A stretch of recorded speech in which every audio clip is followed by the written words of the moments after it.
My name is Crystal, and I'm the National Coordinator for 24/7 Prayer Scotland.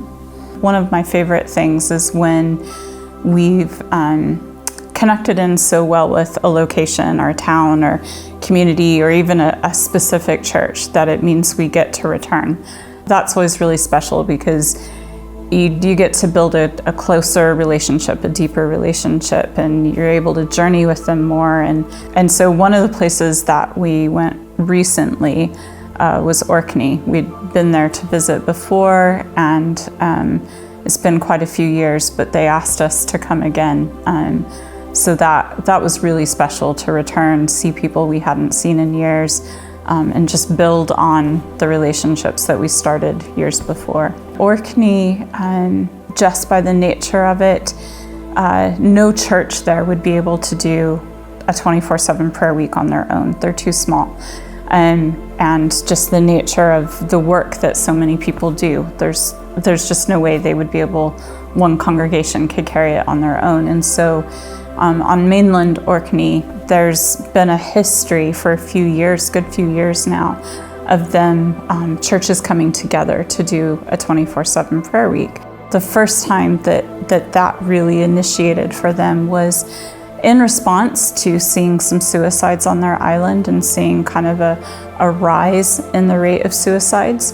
And so a bunch of the churches came together, did a 24/7 prayer week. And a few months on, noticed in the headlines in the local papers that the police had noticed a decline in the rate of suicides.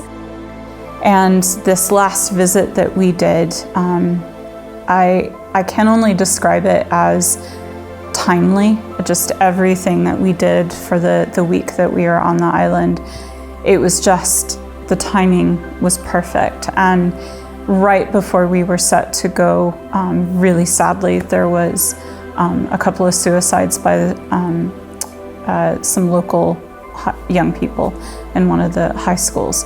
And we were already planning on being there. We were already planning on working with the youth group one night and doing prayer stations with them.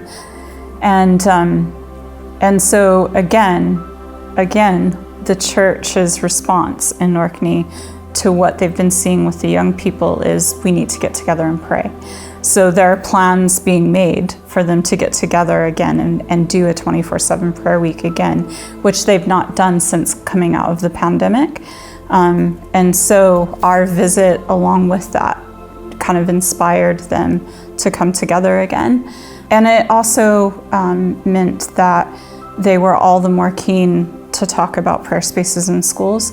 So we were able to meet with a number of local teachers and youth workers and talk about how they can get prayer spaces in schools moving in their local high schools. So yeah, that was really exciting.